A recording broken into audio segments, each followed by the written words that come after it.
Kalau kita punya persoalan, bukankah kita akan berkonsultasi kepada orang yang kita duga mampu menyelesaikan masalah kita?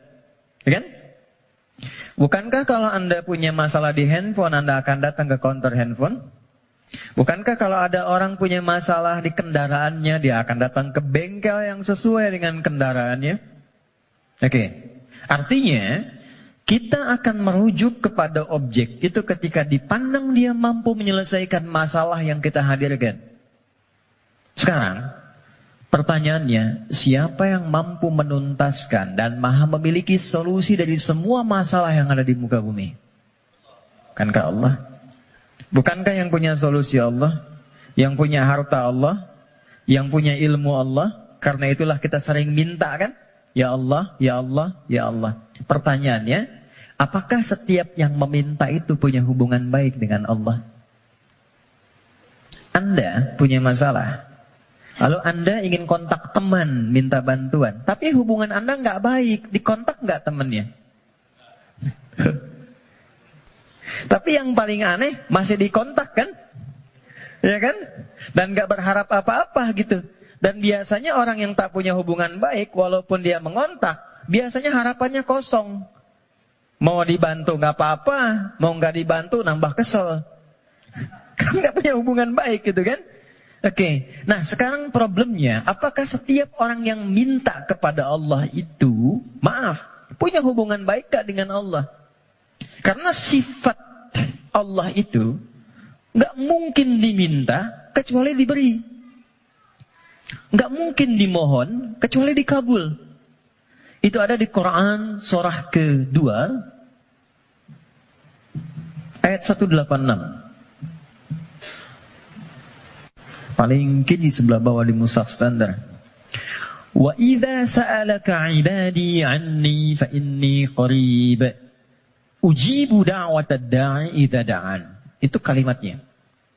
Jika ada hambaku Muhammad SAW bertanya kepadamu, berkonsultasi untuk mendekat kepadaku, ingin datang kepada Allah. Biasanya kalau motif hamba datang kepada Allah itu biasanya dua. Satu, pengen minta sesuatu. Yang kedua, mau bertobat. Umumnya begitu. Umumnya. Nah, sebelum datang, Allah sudah memahami karena maha tahu sifatnya. Maka Allah jawab, ujibu da'watad da'i idza da'a. Katakan padanya, gak usah lelah. Aku sudah memahami sebelum dia datang. Wah, itu secara psikologis hebat sekali. Kalau Anda bertanya, Mas Dimas, mana ustadznya? Kok jam 10 belum datang? Iya nih, kayaknya nggak jelas ustadznya datang apa enggak. Dengan jawaban kedua, ustadz sudah dekat. Sebentar lagi tiba.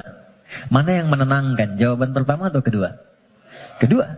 Maka Allah mengatakan, sebelum engkau tanya, katakan Muhammad pada mereka SAW, aku dekat. Setelah itu apa? Aku akan kabulkan apapun yang hambaku minta. Sepanjang itu maslahat untuknya. Jadi setiap permohonan itu dikabul. Dan jawabannya menggunakan ya. Ya. Lalu kembali kepada saya jadi ujibu. Aku akan jawab kapanpun itu yang sesuai dengan kebutuhan dia. Ya, karena sifat doa itu gini. Sifat doa itu mengabulkan apa yang dibutuhkan, bukan memberikan apa yang dimintakan. Karena Allah itu maha pengasih. Gak mungkin Allah ngasih kepada sesuatu yang membahayakan. Ya. Kadang kalau memang betul itu maslahat buat Anda, minta, Anda butuh diberi seketika. Tapi kalau sekarang Anda belum siap, mungkin diberikannya 2 tahun, 3 tahun, 4 tahun. Nabi itu minta kiblatnya pindah dari Masjidil Aqsa ke Ka'bah. Kapan dikabulkannya? Setahun 8 bulan. Bayangkan seorang nabi, rasul, manusia terbaik, minta sama Allah, nggak langsung dikabul. Setahun 8 bulan baru dikabulkan. Kenapa? Bukan nabinya, umatnya belum siap. Ya, begitu pindah, dapat komen dari kalangan Yahudi yang ada pada saat itu di Madinah, langsung dislike, share, viral. Nggak ada yang subscribe satupun. Ya, yang ada nanti malah konflik. Jadi begitu sudah siap, sudah paham dengan esensi sholat, sudah mengenal Allah lebih dekat, baru dikabulkan. Kadang-kadang, maaf ya teman-teman, apa yang sekarang kita dapatkan, boleh jadi itu doa sekian bulan, atau bahkan tahun yang pernah dimohonkan dulu. Cuman kadang-kadang, sebagian hamba tidak menyadari itu, karena itu syukurnya telat. Gitu. Ada yang ketiga, ini yang lebih dahsyat. Allah mengganti apa yang diinginkan dengan apa yang dibutuhkan.